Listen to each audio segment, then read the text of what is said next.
لی تماشاگان هیچ کنگره 14مین پارتی دموکراتا کردستانی امدی لگل عبدالباسط حمو اندام مکتب سیاسی پارتی دموکراتا کردستان سوریه جدورتموند آلمانیا بگرنده سلاوریز که عبدالباسط کنگره پارتی دموکراتا کردستانی دمک گلک هستیارده گل دارد که عبدالباسط نرخاندن آتل سر کنگره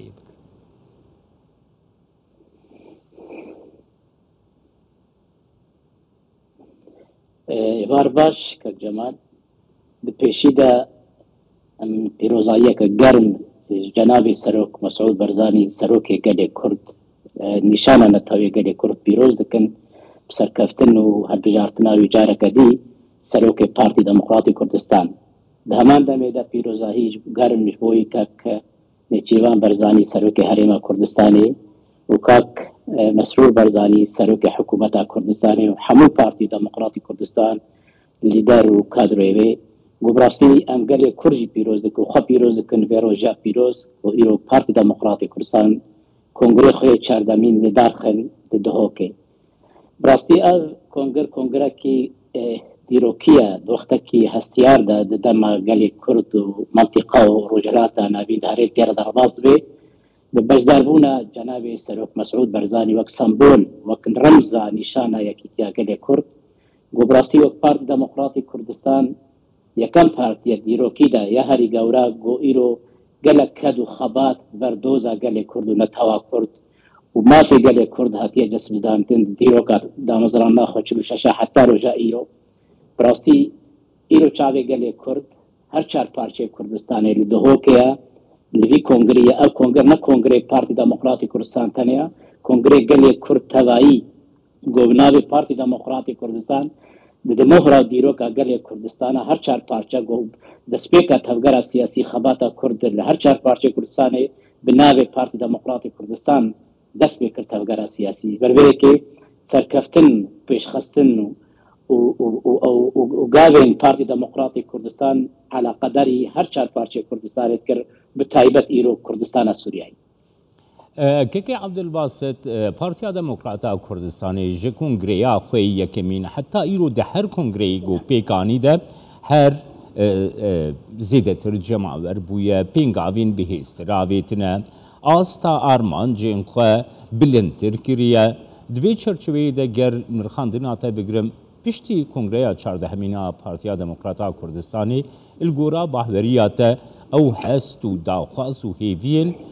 گلی کردستانی وکیت بناف کری لهر چار پارچه این کردستانی جی به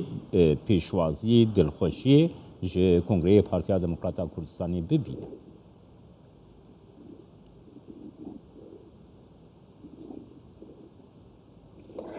که جمال وقت دیروک پارتی دموکراتی کردستان رولی تماشا بکی تسپیک خواه سلوگان کردستان یا یمان هات هلدان از پارتی شورشک دسپیکر شست و یکت شورش ایلون و شورش ایلون حتی گو هفته و پنج هفته جارا یکمین دیروکا کردستان دستور ولاتا کی داگر کرن کردستان عراق اعتراف هبونا قل کردستان عراق بدست خست بشرجي يعني شر دكتاتوركي قال لك ما ظن رجلات نابين ذكر بشرى يعني دماغو در زحمتين كردا وحلبشا وإيران كرنو بارشبونا قال كردو مسعود برزاني ريبرتيا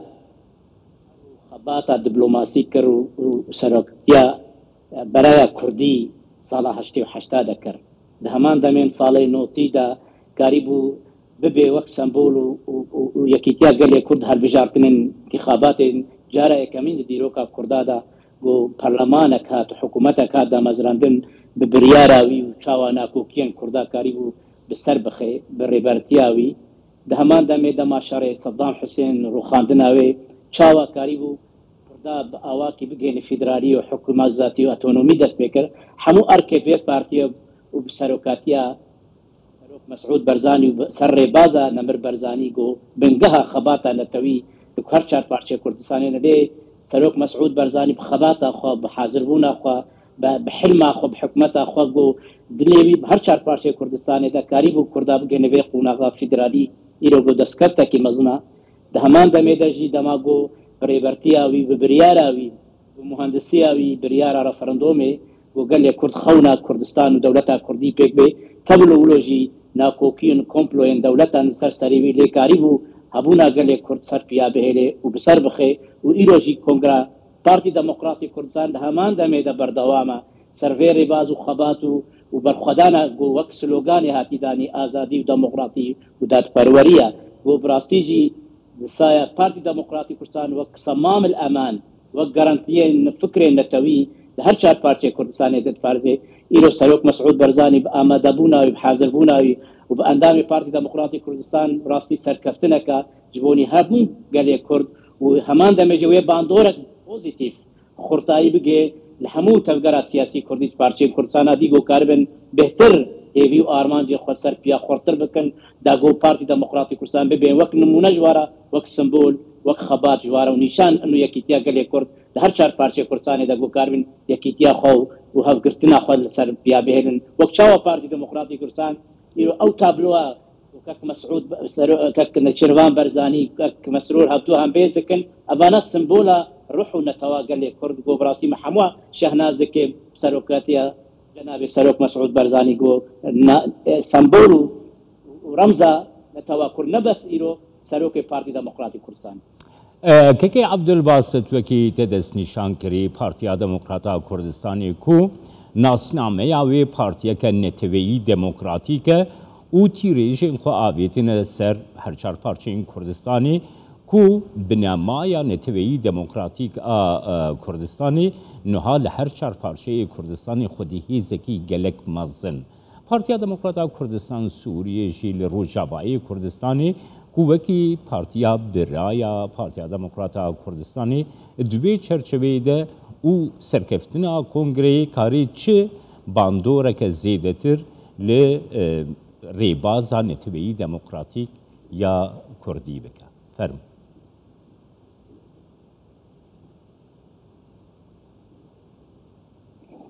بگمان وقتا گوت پارتی دموکراتی کردستان پارتی دموکراتی کردستان عراق ده آلی ده برانا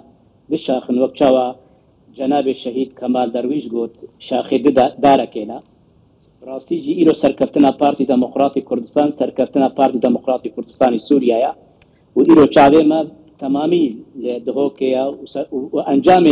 بریار سیاسی و سرکردایت یا و بگمان او تجربه ایرو پارتی دموکراتی کردستان سرکوه و انجام دستینه بگمان و پارتی دموکراتی کردستان سروی بازی سروی خباته سروی شوی بردوام بکه و سرکوه داگو ایرو هیویا گله کردستان سوریا و انجمن کردی کار به سرپیا بپارێزێ فکرێ نەتەوی ڕامانێ نەتەوی هەمبەری وا پیلان و دەک و دۆلار بێن سەرگەلێ کورد و کوردستانە سووریا بێگومان قووەتەکەش بوومە هێزە و هەر سەرۆک مەسعود بەرزانی و پارتی دەموکراتی کوردستان وەک لێڤەگەرەکەش بوومە هێلینەکەش بۆ کورداتیە ئیرۆ ئەم گەلێکی شەهنازن بەبێ سەرکەفتنە هانێ و بەبێ یەکیتیا هانێ بێگومان پێشەڕۆژێژی دۆرا پارتی دەموکراتی کوردستانە و هێوینەژی کادرۆ پارتی دەموکراتی کوردستانی سووریا وەیەکی هێویە چاوە دهۆکێ پێکا بێومان و چاوال هیویا قامشلو عفرین و کوبانیجی پارتی دموکراتی کردستان سوریا کنگره خو جوات خو و ریباز خو بپارێزێ و بەردەوام کرد سەر بریار و خەبات و نەرینە پارتی دموکراتی کوردستان و مەرجعیاوێ سەرۆک مەسعود بەرزانی كيكي عبد الباسط حروها جنابي سروك برزاني بارتي ديمقراطا كردستاني سروكاتيا حرمي حكومتا حرما كردستاني تحمي دانوستاندنين خو دا آستا نابنتوي و حرمي دجي هر دم دلگرانیا خو لسر روشا روشاوایی کردستانی تینن زمان بدست خستنا مافی کرد لروشاوایی کردستانی وکی مجارک سرکه تینن پیش دوی چرچوی دگر نرخاندنا تا بگرم فرمو کرده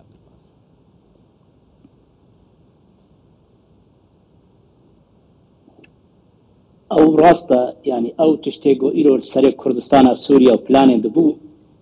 جناب سروک مسعود بسانی اماجه پیکر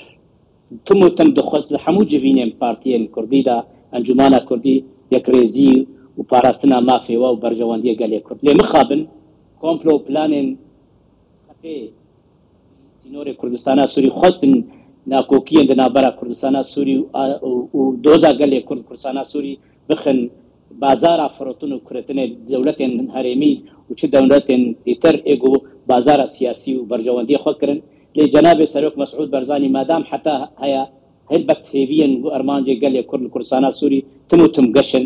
بەربەیەکێژی مادام ئەو دیبلۆماسیە سەرۆک مەسعود بەرزانی دوواڵێن دەولیرە وەک ئەکتەرێکی ڕۆژهەڵاتە ناوین گۆ بڕاستی نەبەس سەر ئاستا کووردا سەر ئاستا عراقی و سەر ئاستا هەرێمی جهێ قەدر و شێورەیە و جهێ گەلک ناکۆکیەن بۆ چارەسەر دەکەی هێویامە ئەو بوو گۆ تم و تم اتفاقات هۆک و هەولێر یەک و هەولێر دۆ سەرکەتمە لێ مەخابن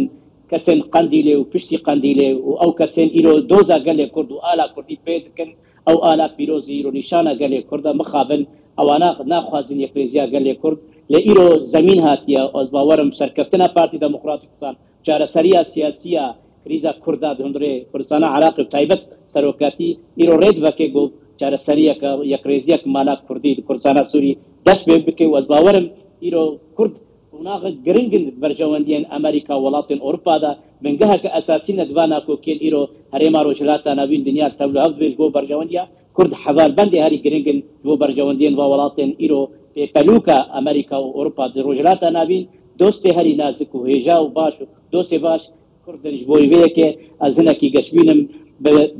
بە هەمان برۆلا سەرۆک مەسعود بەرزانی بۆ دیسەژی خەباتە و یەکرێزیە گەلێ کورد و کوردستانە سووری دەست پێ بێ و کۆنگرا ئەنجومانە کوردی سەرکەوێ و پارتی دەموکراتی کوردستان خۆرتر و گشتر بێ پارتیان دیترجی ڤەگەرن سەر یەکرێزیە مالا کوردی سەر ئەساسێکی نەتەوی سەرپاراستنە مافێ گەلێ کورد کوردستانە سووری لە هەمبەری وا پلانێن بۆ ئیرۆ ناکۆکیان نێزیک لە باکوورێ سووریا چێ دەبێت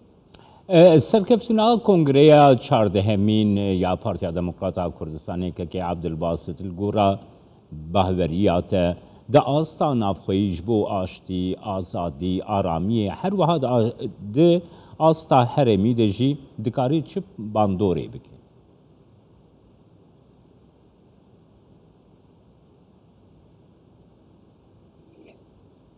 دەموکراتی کوردستان وەک مەگۆ گەرانتۆرێ نەتەویە تم و تم ئاشتیانە و دەموکراتی و دیالۆگێ و بەعەدالەتی دۆزا گەلێ کورد دێ پێش جبەر بۆ ئیرۆ ئەو فکرێ نەتەوی جەنابی سەرۆک مەسعود بەرزانی و پارتی دەموکراتی کوردستان ڕێبازا بەرزانی ئەوە یا ڕاست و دروست گۆمرۆکار بێ مافێ گەلێ خۆ دەستخێ شێوەیەن